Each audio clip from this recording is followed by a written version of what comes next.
There is a small chapel in northern Ethiopia that no outsider has ever been allowed to enter.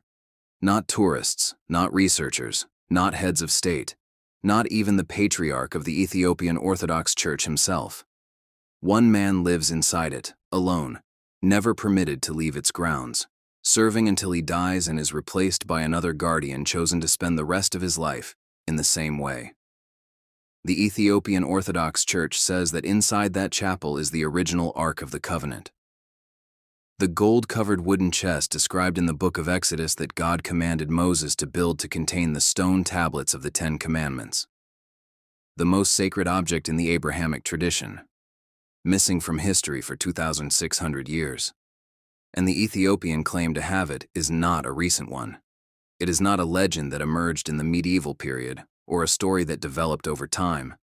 It is written in precise detail in scripture that is at least 3,000 years old. It names the man who brought the ark to Ethiopia. It names the city he brought it to. It describes the route he traveled. And it was being maintained as living institutional fact by an unbroken church tradition long before most of the world's current religions existed. Before we can evaluate the claim, we have to understand what Aksum was, because the way it has been left out of the standard historical record is itself one of the great erasures this channel covers. The Aksumite Empire was one of the four great powers of the ancient and early medieval world. A Persian writer of the 3rd century AD listed the four greatest kingdoms on earth as Rome, Persia, China, and Aksum. Not Egypt, which had declined. Not Greece, which had been absorbed. Aksum, in what is now northern Ethiopia and Eritrea, as a peer of Rome and Persia. At its height between roughly 100 AD and 700 AD, the Aksumite Empire controlled territory spanning modern Ethiopia, Eritrea, Sudan, Yemen, and parts of Saudi Arabia. Its Red Sea ports gave it control of one of the most important trade routes in the ancient world, the channel connecting the Mediterranean to India and beyond. Roman merchants, Indian traders, Persian caravans, and Arabian merchants all passed through Aksumite territory and paid Aksumite taxes.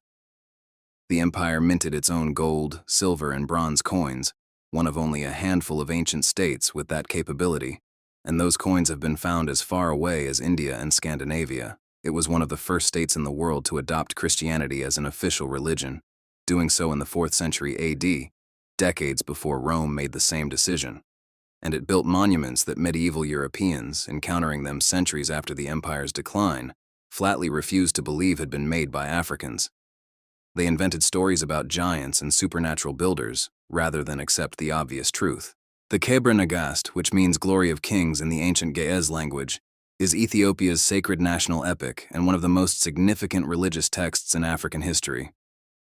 Ethiopian tradition places its original composition at around 850 BC, though the oldest surviving written manuscript dates to the 14th century AD. It is considered canonical scripture by the Ethiopian Orthodox Church and is treated as historical record, not mythology, by the Ethiopian state and people. Its account of the Ark is specific, sequential, and detailed in the way that historical records are, rather than in the symbolic way that myths typically read. It describes how the Queen of Sheba, called Makeda in the Ethiopian tradition, traveled to Jerusalem to meet King Solomon, whose wisdom was renowned across the ancient world. Solomon and Makeda had a son together named Menelik. When Menelik came of age, he traveled to Jerusalem to meet his father, was recognized as Solomon's heir, and was given a retinue of the firstborn sons of the Israelite priests to accompany him back to Ethiopia.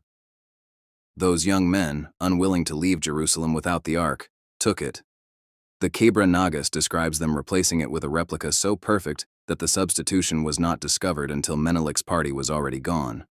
Solomon, on learning what had happened, concluded that God had allowed it and that Ethiopia was the ark's intended destination. Menelik brought the ark to Aksum. It has been there ever since.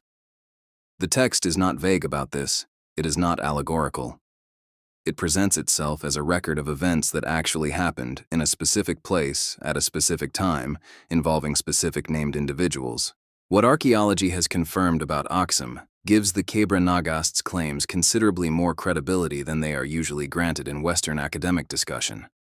The Queen of Sheba connection is not just Ethiopian tradition. Ancient South Arabian inscriptions from Yemen, written in the Sabaean script, reference a powerful queen of the region who matches the biblical and Ethiopian descriptions.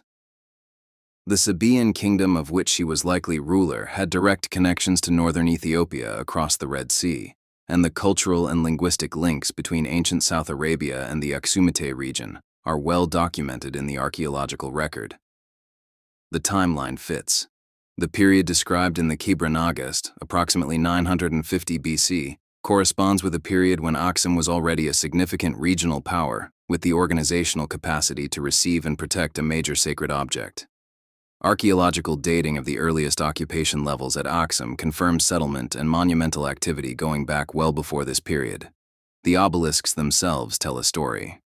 The largest Aksumite stelae, some over 30 meters tall and carved from single pieces of granite, represent a level of engineering ambition that implies a powerful, organized, wealthy state with strong religious and royal motivation. You do not build these for ordinary purposes. You build them to mark something of supreme significance.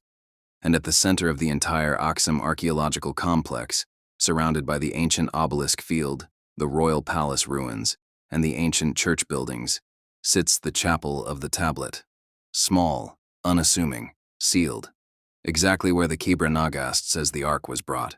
The institution of the guardian is itself one of the most remarkable facts about the Aksum claim. The guardian of the ark, called the Nabured, is selected by the previous guardian before his death. Once appointed, he takes up residence in the chapel of the tablet compound and does not leave it for the rest of his life. He receives food and supplies from outside the compound, but interacts with the outside world only through a small window or gate. He maintains the rituals of the ark's protection continuously. When he dies, a new guardian is chosen, and the cycle continues. This institution has reportedly been maintained without interruption for approximately 3,000 years. Whether or not the ark itself is present, the institutional continuity of the guardianship is a verifiable historical fact. The Ethiopian Orthodox Church has maintained this specific practice, in this specific location, in an unbroken chain that predates most of the world's currently practiced religious traditions. In 2008, the then guardian, a man named Abba Tesfa Mariam Gebru, granted a rare interview and stated directly that the Ark of the Covenant was present in the chapel and that he saw it regularly. He described it in terms consistent with the biblical and Ethiopian descriptions. He said it was his honor and his burden to protect it until he died. He died in 2015. A new guardian was appointed. The chapel remains sealed. No scientific investigation of the chapel's contents has ever been permitted.